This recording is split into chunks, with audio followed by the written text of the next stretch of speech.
Hey everybody, Shadow Dragon here. Welcome to today's video. We're gonna do my favorite loadouts so far. I got 9 of them, and these can be used across all Warzone, Battle Royale, Resurgence, Plunder, Lockdown, whatever you want to use it for.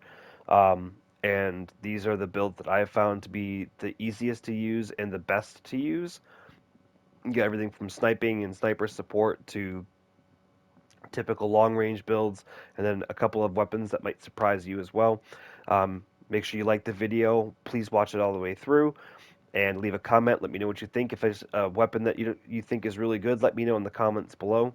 Also, join our Discord to help us build our community. You can ask me any questions that you may have there as well, and I'm more likely to get that than I am leaving comments here. But I still want you guys to comment here because I love seeing your comments. And if you're new here, make sure you subscribe. We're on the road to 100 subscribers currently, and then we're going to keep pushing as far as we can. But anyway, without further ado, let's get into this. I have 9 loadouts built. Some of them repeat, and then there's a couple of attachments that are the same on like all the long range builds for the most part. So I'll tell you what they do, and then I'm just going to kind of show you the loadout and tell you why it's good. So we're going to get to the first one, and this is going to be our sniper loadout, sniper support. But before we get to that, we're using smokes and semtex on every loadout. Semtex are just clutch, and so is the smokes for rotating or using them for cover. And you get the perk package here using double time, mountaineer, cold blooded, and flex. People who aren't using the flex perk are probably running high alert, so cold blooded is actually pretty huge. And then once they fix our audio, more people are probably going to run high alert. So cold blooded is going to be absolutely huge. Mountaineer lets you be super aggressive because you can jump off from higher things without taking as much fall damage. So you can be really super aggressive with that. But that never changes throughout our loadouts, as far as I know. So we got first thing we got is the Baz B, and this is my sniper support build. So we got the Bruen Flash light stock, giving us better mobility, helping our sprint to fire speed and such. Then we got the FSOLV laser, helping with aim down sight and sprint to fire. Crippling Malice Barrel, helping with ADS sprint to fire and mobility. And the XRK Edge is going to help us more with mobility, but it's also going to help us with the sprint to fire and the ADS speed. Then we got the Cat AMR, and this is built straight up to hit scan, like almost 1300 bullet velocity. The OLV laser helps with aiming idle stability is the big thing, but it also helps speed up the weapon just a little bit. We get the ephemeral quick bolt, so you can do quicker follow-up shots. If you wanted to switch to something like the lightweight rubber stock for mobility, you could, or you could switch to the tactical pad for better ADS speed. We get the 50 cal Spire Point rounds giving us 34.5% extra bullet velocity, Nightfall Suppressor giving us 24% extra velocity, and the Zang Barrel giving us 18% extra velocity to give us almost 1300 bullet velocity. So like up to 100, 125 meters, literally just point at their head and shoot, and you're gonna be taking people out real quick. Next loadout is going to be the Swarm and the SVA. You don't have to make these loadouts exactly as they is. You can take any of these guns and mix and match them however you feel comfortable. So this build is for controller players specifically. That's why we're not using an optic. That being said, if you wanted to use an optic, if you are a super aggressive player and you don't mind being on the mini map, you can drop the suppressor. If you are playing more covertly but also still aggressive, you take off the barrel and put on an optic if you are a mouse and key player. And the optic I recommend is the mini TAC because it puts it above the muzzle, which helps with your visibility on mouse and key to make your shots easier to hit. So we get the Ruthless Barrel, which is going to increase our range and our velocity, and it only hurts sprint to fire a little bit. Sonic Suppressor, same deal. Range of velocity hurts our control a little bit and our sprint to fire, but no big deal. XRK Hand Stop, all about mobility and aim down sight speed and all that fun stuff. 50 round mag is plenty. You could go to 100 if you really wanted to. It's just going to slow you down a little bit. And the Fortress Heavy Stock hurts our mobility just a little bit, but it gives us a huge boost in control. So the one thing that you are going to see here off is probably the XRK barrel on a lot of these two right here are going to be on almost every single one of my SMGs. So be on the lookout for that. So now you know what they do. And then with the SVA, this can be used in full auto, or you can spam the 2-round burst in semi-auto. We get the 60-round mag, the Choreo Eagle's Eye. We get the precision barrel, which helps us with range, velocity, and control. The Spirit Fire Suppressor, helping us with range, velocity, and control. Bruen support, heavy support is going to help us with our control. Firing aim stability is a big thing that you really want for your fully automatic weapons, especially. So you're going to see me use these two a lot, as well as one of the Modern Warfare 2 suppressors. So next loadout is going to be the Bruen and the Wasp 9. The Wasp 9 is really good. It's already got really good range, so I stay away from a barrel. But the Sonic Suppressor and the XRK Edge, as we had before, VLK Laser helps with the ADS speed and the sprint to fire, with the Wasp Factory Stock, which helps with mobility and ADS speed. 40 round mag is sufficient because this thing has a really slow fire rate, so you'll be able to get away with 40 round mag. But that being said, if you wanted to up to the 50 round mag, you absolutely could, no issues there. And then we have the Bruen. So I don't build mine with the 50 round mag or 60 round mag because I want the added bullet velocity. So we have the Choreo Eagle's Eye and the XRK, which helps with bullet velocity and rate, not range, control. Spirit Fire Suppressor helping with range, velocity, and control. And then we have the Bruen Heavy Support underbarrel. So real quick, something I wanted to let you guys know is this gun was actually supposed to be released in Modern Warfare 2. So you'll notice that the stats on the attachments would match that of stats in MW2 for their set attachments. So you'll see it doesn't give you as big of bonuses for things. But that's just a fun little fact. But they postponed it, and now we have it in MW3. So the next one is going to be the ISO 9mm and the TAC Eradicator. So the ISO 9mm currently has the second fastest TTK in the game, sitting right behind the Wasp Swarm, but this has better range than the Wasp Swarm. So anything above 6 meters, this thing's gonna, but that 6 to 10 meter range, the ISO is just gonna destroy everything. So for the same reasons as I said before, the Wasp Swarm, if you want to use a sight on it, I recommend the KR Mini TAC because of the, being above the muzzle, so all that stuff. But the 7-inch Raptor, helping with mobility and aim down sight speed, Sonic Suppressor, range, bullet velocity, and it keeps you off the map. XRK Edge, same as usual, and then the 50-round drum for, you're going to need all those bullets, trust me. So this is going to be our TAC Eradicator. We got the TAC Verde stock. So a lot of the attachments in this help with fire aim stability, which is huge. Once again, so be on the lookout for that when you're trying to build your own weapons as well. So this is going to help a huge amount with our recoil. Combat grip, once again, it's going to help out with recoil. Same thing with Bruen. Every ZLR Talon, because this has fire aim stability.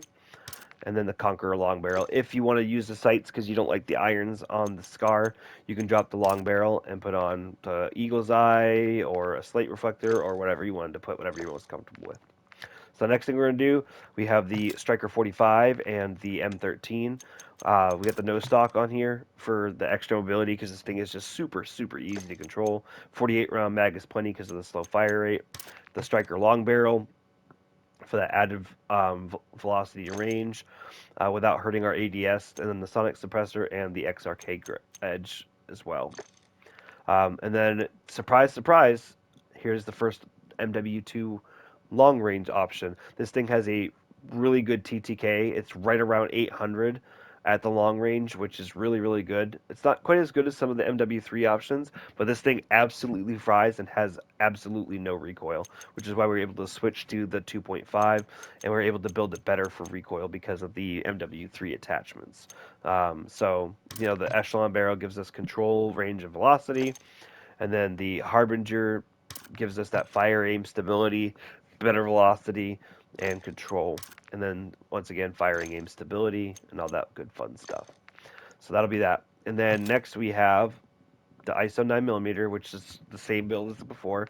But then we have the MTZ 762. So this one, we have the ZLR Talon for the fire aim stability and Bruen. 30 round mag is the biggest you're going to get. And then I actually want to change that. As much as I don't mind that one, I do prefer the Eagle's Eye. but this one's not bad, I suppose. But then we got the close quarter stock for the added mobility, or not mobility, recoil control. That being said, I think that's the only one that really does. The Archangel barrel, yeah, it's the only one that really helps with that. Some people are using the Blackthorn Precision, but you could use the Clinch Pro barrel as well, because it still gives you extra damage range and velocity. This one's going to give you the most out of that, but I just prefer to make this an absolute laser because it already kills fast at all ranges. So next we got the, this is the mouse and key version of the Swarm, and then we have the long range Baz B, which you guys should all know by now. We have the Venom Long Barrel, which helps with bullet velocity, range, and control, and then we have the Spirit Fire Suppressor, Bruen Heavy Barrel, 45 round mag, and whatever sight you are comfortable with. Next, we have a fun little loadout. So this is the DG58 LSW, the light machine gun, and this thing is an absolute laser beam, and it's so easy to control, and its TPK is phenomenal. It's got a lot of vertical recoil, so you just kind of pull down on your thumbstick or pull down on your mouse.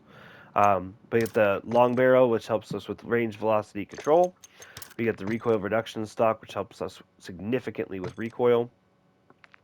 I don't think this one helps with firing aim stability and gives us a little bit of horizontal recoil control, but honestly, like, I would just stick with the recoil reduction thing. And then the Harbinger for the fire aim stability and bullet velocity, and the same thing for the Bruen heavy support barrel, under barrel. And then we have, this is more built for hip fire, but that being said, you could rebuild this and make it all for ADS speed as well. But it's a two, if within its first damage range, it's a two-shot kill. Especially if you're really accurate with it, it's a two-shot kill. So for mouse and key players, I'd recommend building it in hip fire. But for us controller players, we build it straight up for better aim down sight speed. So we'd want, where is it? Because I don't think it's saved. There we go. We have the DR hand stop here. There we go. So you're still going to be slow to aim down sight, but you really just have to start aiming down sights and then shoot, and then it'll tighten the spread anyway. So that's this gives us 10. This gives us 10 slugs to shoot, and then the VLK laser. We know what that does. Better velocity, or better ADS and sprint to fire. Sawed off mod gives us all the benefits that we want, the mobility and all that stuff, and it's a shotgun, so recoil really does not matter. And then the Bryson choke gives us better hip fire stuff, but it tightens the pellet spread. It makes this gun a lot easier to use. So our last loadout is one to be surprised. It's all MW2 weapons. So the Vasnev has a surprisingly good base range of 19 meters according to True Game data. So we took advantage of that and we built her out. So anything, this gun fries anything past 10 meters. It's going to absolutely outgun just about everything except for maybe the Swarm. So we built this straight up for mobility. We got the Marquis 7 stock giving us better sprint speed. With the FSS OLV laser giving us better ADS and sprint to fire. Got the Sonic Suppressor helping out with range and bullet velocity. We get the XRK Edge helping out with mobility and aim down sight speed. And then you get the 45 round mag. Here's another weapon that you'd be surprised. We built it the same way essentially that we built the M13B. Built it straight up for control, and it's an absolute laser beam. And just in case you don't believe me, I'm barely controlling the recoil. Like, I'm not a professional YouTuber making super sweaty content of dropping 30, 40, 50 kills. I'm an average player. And this gun's just super easy to control, and it kills really fast. So that's the build. F-TAC's going to help us with range, velocity, and recoil. Spirit Fire Suppressor, same thing. Bruen's heavy support, largest mag. You know how we build. And that's going to do it for today's video, guys. I hope you enjoyed. Like I said at the beginning, make sure you like the video, leave a comment, let me know what you think. Let me know what weapons you're using. Also, join the Discord. Leave a link for that in the description. And then also follow me on Twitch, which I'll also leave a description for. And that'll be twitch.tv/shadow_dragon_90. Leave it. And I'm usually live on Twitch every night after work. We're grinding the rest of the zombies camos, and we're going to finish the story missions for that. And we'll jump on and we'll play some Warzone as well. So, that being said, thank you guys so much for watching, and I'll catch you guys in the next one.